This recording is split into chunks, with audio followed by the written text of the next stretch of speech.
Hey, I'm Andrea, and welcome to The Growing Tree. My mission is to help you self-care more.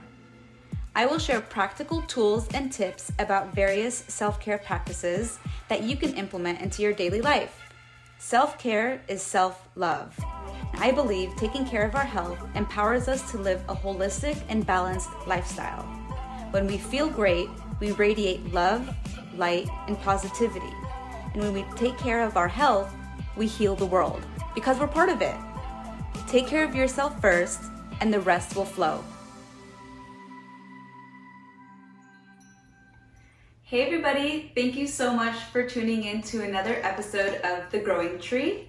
I am going to talk to you about proteins and how a vegan consumes their daily amount of protein. Since I'm vegan, I have done a lot of research about how to get protein into my diet, and I get asked this a lot, constantly. As soon as I tell somebody that I'm vegan, they're always like, "Oh, how do you get your protein?" And what prompted me to make this video today is actually a guy that I met on my hike today who asked me the same thing. You know, as soon as I mentioned I was vegan, asked, "Well, how do you get your protein?" I just realized how passionate I am about consuming the right amounts of nutrients and food groups into my diet, and it prompted me to make this video today. So I actually wrote down a lot of information regarding protein. In the past, I just haven't shared it with the world, so I actually have it on my computer I might be referring to, and I'll post this in the description. So a big part of self-care is getting the right amount of nutrients into our body. It fuels us, it drives our energy, it helps us stay healthy and vibrant. It really is medicine as well. Food is medicine. It can treat diseases or prevent them. And I'm all about nutrition as a form of prevention of any disease and cancer. Of course, there are so many other things that contribute to cancers and diseases, which I will definitely provide information about in a different video. But today we will be talking about protein specifically in a plant-based diet. Since I'm vegan, I get my protein from beans, seeds, nuts, rice, and vegetables, believe it or not, have protein as well. So I'll give you a detailed list. Thank you for watching. The World Health Organization says that we only need 0.34 grams of protein per pound of body weight. So if you weigh about 120 pounds, this will yield around 40 grams of protein for you per day. And if you're a man that weighs about 160 pounds, then you probably only need around 60 grams per day. So the range is about 40 to 60 grams per day, depending on how much you weigh. So again, that calculation is 0.34 grams of protein for each pound of body weight. So you can do that calculation and see how many grams of protein you need per day.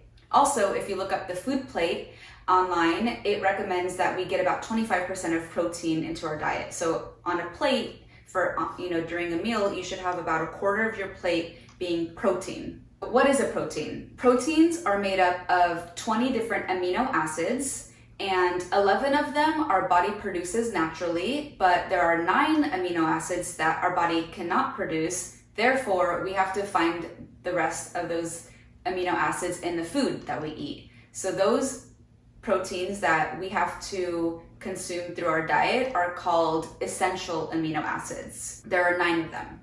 In my research, I found that there are a lot of plant-based foods that are complete proteins. So what is a complete protein? A complete protein is a food that contains all 9 essential amino acids that our body does not produce. Here's a list of plant-based foods that are complete proteins.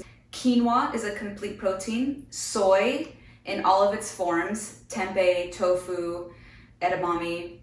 Buckwheat is a complete protein. Hemp, chia seeds, spirulina, tempeh, and amaranth, which is a grain.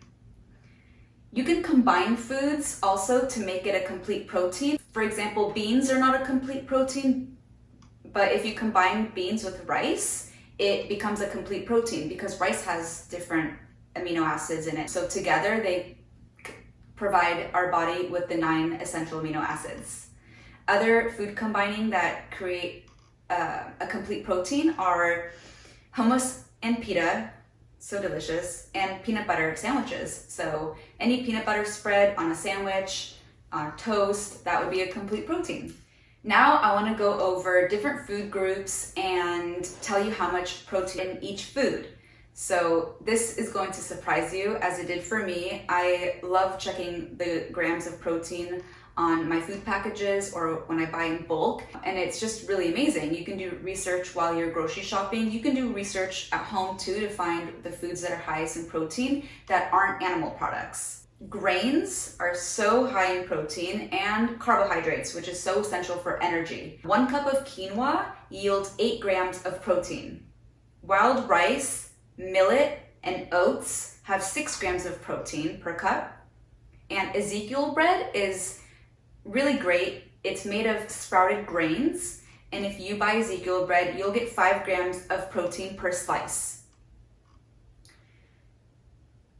In the beans category, we have tempeh, which is made out of soy, and it has 15 grams of protein in just half a cup.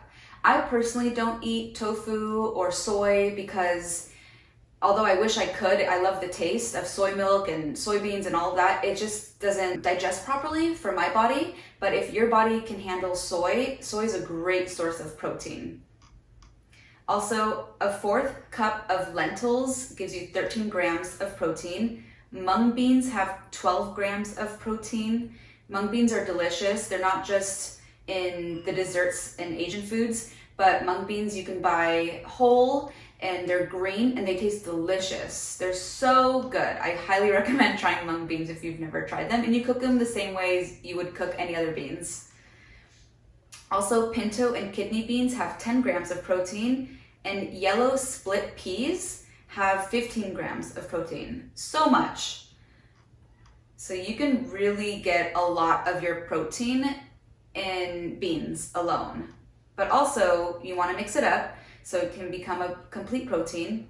Seeds have a lot of protein. The highest amount of protein I found to be in hemp seeds, unless there are other seeds that have more protein than hemp seeds. But if you like hemp seeds, I highly recommend buying them because per tablespoon of hemp seeds yields 5 grams of protein. If you like the taste of hemp milk, you can get your high amount of protein in the milk. Chia seeds have 5 grams of protein in 2 tablespoons. I'm going to make a video soon on how to make chia pudding made out of chia seeds, and it's so good. It's such a delicious snack and really high in protein. Chia seeds are a complete protein as well. In the recipe that I make, I actually use a 4th cup of chia seeds. That would yield 10 grams. So the chia pudding that I make has 10 grams of protein in it. Wow, what a high protein packed snack. Also, sunflower seeds have 4 grams of protein in 2 tablespoons. Moving on to nuts. Nuts have a lot of protein. Half a cup of cashews yields 20 grams of protein.